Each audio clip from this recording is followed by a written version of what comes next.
Ada nggak sih peluang bisnis yang pasti untung? Oke, welcome back di Mabes. Mari belajar saham bersama saya Ben Surya. Di episode kedua kali ini, kita akan ngobrol-ngobrol lagi tentang peluang.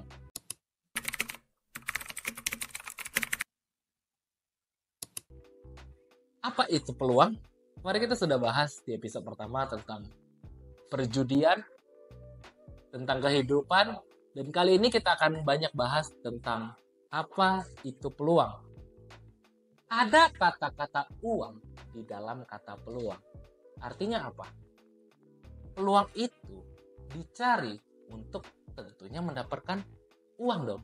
Tapi apakah peluang ini pasti mendapatkan uang? Atau bisa juga kehilangan uang? Kalau kita ngobrol tentang peluang, pasti ada yang namanya probability atau kemungkinan. Kemungkinan untung atau juga kemungkinan rugi. Bukan cerita tentang menang atau kalah seperti di perjudian. Kita sudah memasuki di tahun 2024 ini, maka kita akan ngobrol tentang money era game changer.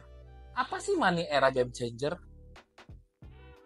Artinya, di tahun 2024 ini, di zaman sekarang ini, cari uang itu sudah berbeda caranya dengan cari uang di 20-30 tahun yang lalu.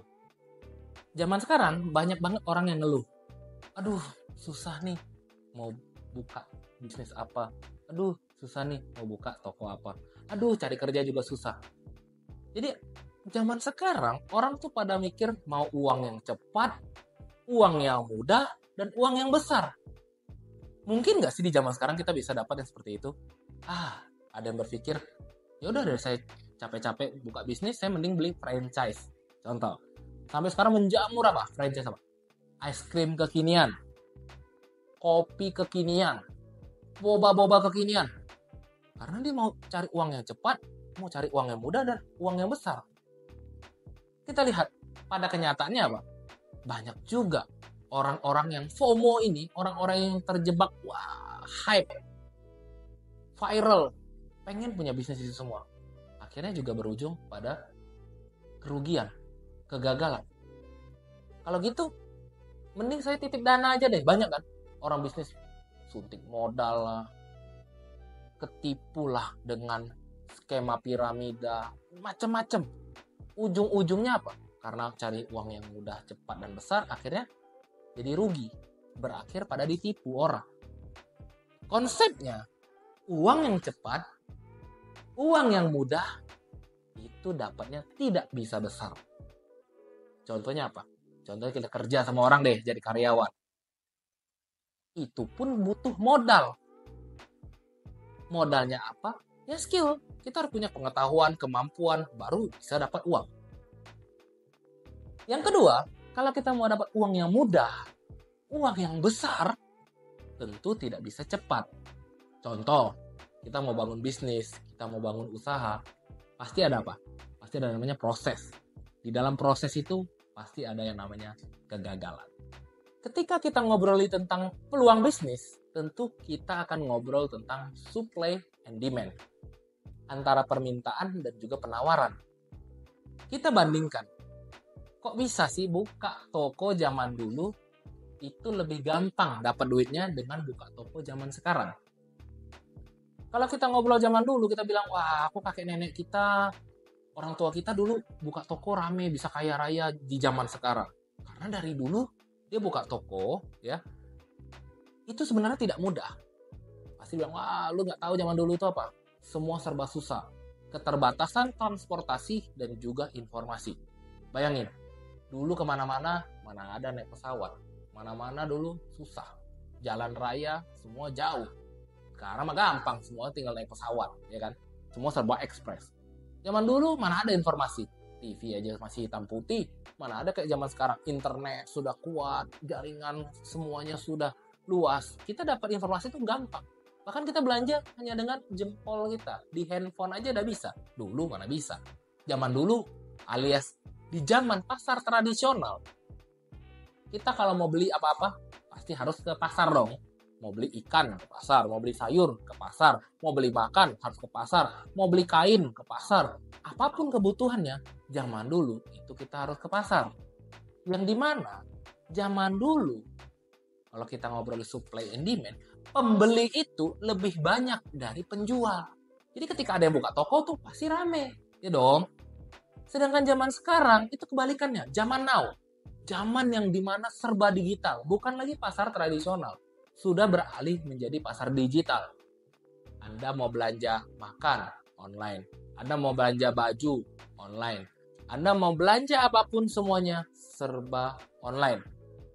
Tapi, zaman sekarang itu penjualnya lebih banyak daripada pembeli. Itu yang membedakan sekarang kok susah sih buka bisnis, kok susah sih buka usaha, karena semuanya serba instan.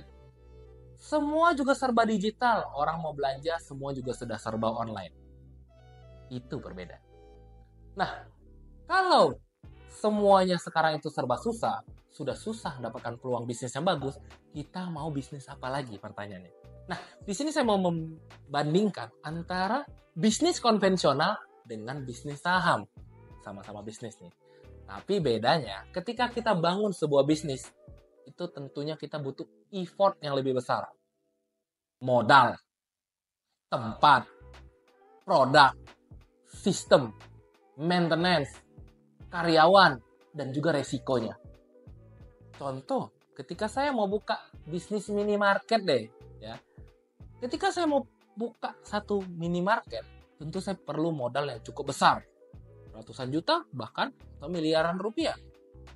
Saya juga perlu tempat. Kalau nggak punya ruko, saya harus sewa. Itu pun tempatnya harus strategis. Nggak mungkin dong di dalam lorong. Tentunya harus tempat yang rame. 3, saya harus punya produk. Harus lengkap. Mulai dari personal care, home care, sampai kebutuhan rumah tangga, saya harus punya. Yang keempat, saya harus punya sistem. Mulai dari bagaimana saya stok barang, bagaimana saya melakukan pemilihan barang, itu kan tentunya pakai sistem. Belum lagi maintenance-nya.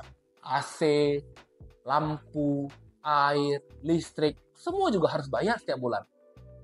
Tentunya saya juga harus urus karyawan. Bagian stok, bagian kasir, semua juga saya harus urus. Belum lagi ada yang namanya resiko juga tetap. Entah itu resiko kemalingan, entah itu resiko salah menghitung stok, belum lagi resiko force major, kebakaran, dan lain-lain. Tapi saya akan membandingkan ketika saya bisnis saham. Di sini sama-sama bidangnya minimarket. Contoh, disclaimer on, ini hanya untuk edukasi.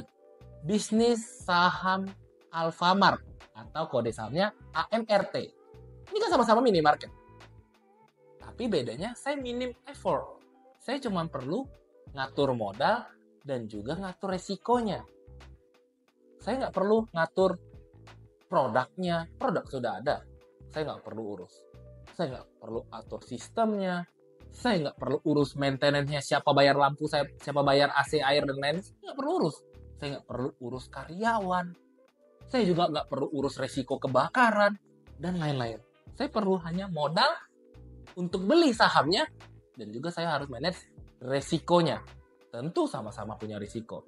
Tapi bedanya, ketika saya punya saham AMRT 3 tahun yang lalu. Ini contoh, bisa kita lihat dari grafik di sebelah ini. 3 tahun yang lalu, harga saham AMRT ini hanya di range 600 sampai 700 rupiah per lembar. Katakanlah, 3 tahun yang lalu, saya membeli saham AMRT atau Alfamart. Waktu di 2021, saya beli di harga 700 rupiah per lembar. Misalnya saya beli 1 lot alias 100 lembar. Itu berarti saya perlu modal 70.000 rupiah. Mungkin nggak kalau saya mau buka minimarket Alfamart modalnya cuma 70.000? Nggak mungkin. Tapi dengan bisnis saya hanya bisa modal 70.000, saya bisa punya perusahaan minimarket Alfamart. Bayangin, di grafik sebelah.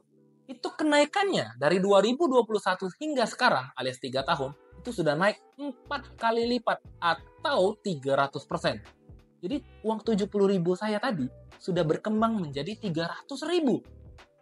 Bayangkan kalau saya belinya 10 lot, 100 lot, 1000 lot. Dan pastinya saya nggak harus punya bisnis saham Alfamart, saya langsung beli 1000 lot, 10.000 lot, nggak perlu. Tapi kalau saya mau buka minimarket Alfamart, saya perlu modal langsung ratusan bahkan miliaran rupiah langsung sekali keluar. Jadi bedanya, bisnis saham tentunya lebih minim resiko, lebih minim modal, tidak perlu yang namanya biaya-biaya maintenance seperti kita punya bisnis konvensional. Tapi bukan berarti di sini saya melarang Anda untuk mencari bisnis, membuka usaha baru, atau buka toko, atau Anda mau kerja. Itu silakan aja, bebas-bebas aja. Karena apa?